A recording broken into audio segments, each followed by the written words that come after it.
my YouTube channel. Today I'll be showing you how to run your VS Code application that you've installed via your command line interface. Now, why is it important for you to do this? It's because sometimes you, as a software engineer, you always work with your command line interface, and it's easier for you to just use your command line interface and open whatever directory you want to open as quickly as possible. I'll show you an example.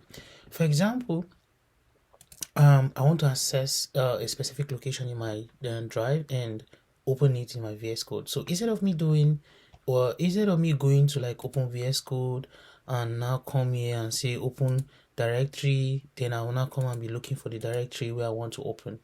It is faster for me if I'm on a command line interface to just go to the directory as quickly as possible if I already even have alias to the directory, meaning a short command that points directly to the directory for me. So I'll just type it directly. Let's say, for example, I want to go to my download folder. Go there, and I want to get to, let me see what's inside my download. Okay, I want to go into applications, and inside applications, I want to enter inside test go folder, right? And I want to open this folder in the VS Code folder. And listen, I know the same thing I did here is like the same thing you're going to do when you're using user interface, but in the future to come, I'll probably have a lot of alias, meaning I'll set a short code for me to access this specific directory so that it will be faster for me instead of doing all this part. So if I can, once I get to this, if I want to open this folder, I will just type code, then dot means current folder. It's now saying code is the application you're trying to run, which is VS Code, and I'm saying current directory, meaning I say I'm asking VS Code to open this current directory in itself, which is the application VS Code. So if I do it now, because I don't have that configured on my machine currently, so it won't work. So there are two ways of configuring your VS Code to actually run on a terminal. So let's go so that I can show you the first way. So let's go now. Before we even go further, why is it that you run an application via your terminal, like you type a specific application name and just open the application? For example, which application I want to open? I don't know if Chrome is Chrome here, so Chrome is not Chrome. Let me see which application I can open. Let's do VS Code, VLC. So VLC, still not the application. I'm just trying to look for application that will run pages. Let's do pages. Let's see. Still not showing. All right, that's it. So there are two ways in running up, allowing you VS Code to run on your terminal. So the first way is what I want to show you now. Now the first thing you need to do, just open your VS Code and hold Command Shift P. Once you get here, you can now type search shell rather. So it will now show you this install shell code, which is install code command in path. What is a path?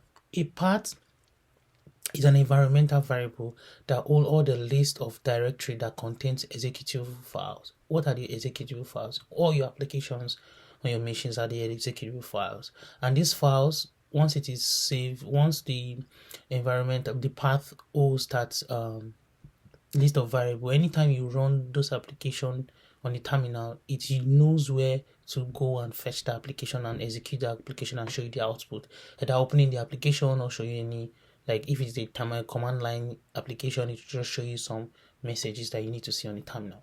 So that's what path is. So let me open this, and it's saying code will now prompt with OSA script for administrator privilege to install. Let's say okay. It's now asking us to put our password, which we've done that, and it says install. Right now it's saying install. Let's go. Well, now we should be able to open code via our terminal. So let's try it. Most times it's advisable that anytime you do any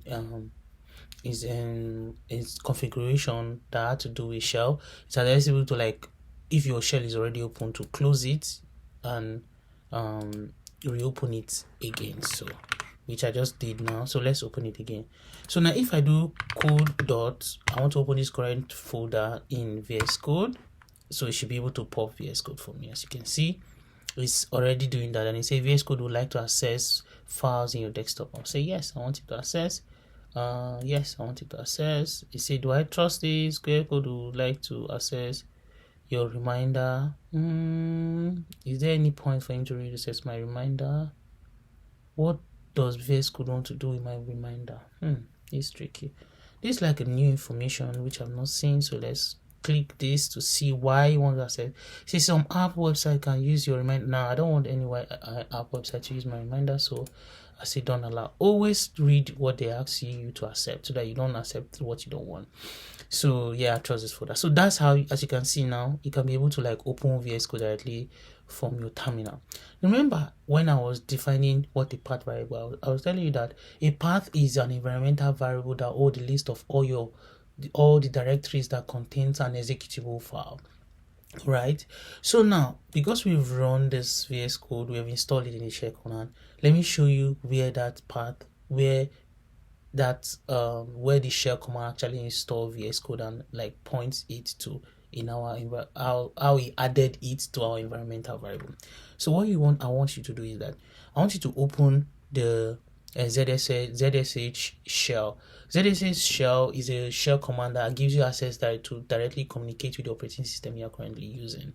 You understand? So that's like the shell, and we have different kind of shell depending on the kind of operating system you're using. For Unix, we have like the bash profile, .bash profile, or the ZSH. So the latest operating system, Mac OS, they actually reconfigure it to make use of ZSH by default, but before now it was not like that. So ZSH is what currently in Mac, and maybe in other Unix system they have batch profile and stuff like that. While in Windows machine, you have to go to their environmental variable by going to, I think it's settings, or you can just search environmental variable on the search bar and it will show you. Then you open it and you see all the environmental variable.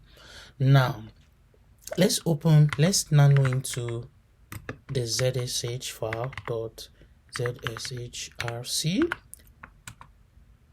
Now, all your environmental variable that is added, if you're the one that actually added those environmental variable, this is the place where it is kept, right? Now, this is the bash shell RC, which contains some of the environmental variables. As you can see, this is some of the variable I set. Like I install Volta. Volta is a JavaScript toolchain library or application that helps you to like install multiple versions of Node.js and help you to like switch between versions depending on the project you're working on. So I did that and I set it here so that I can be able to access Volta command on my terminal. So doing this is like setting the Volta to the environmental variable, meaning for the operating system to know that this Volta is an executable application I want to run. So it's adding the path to the environmental variables. So that's how you get to set whatever you want to set.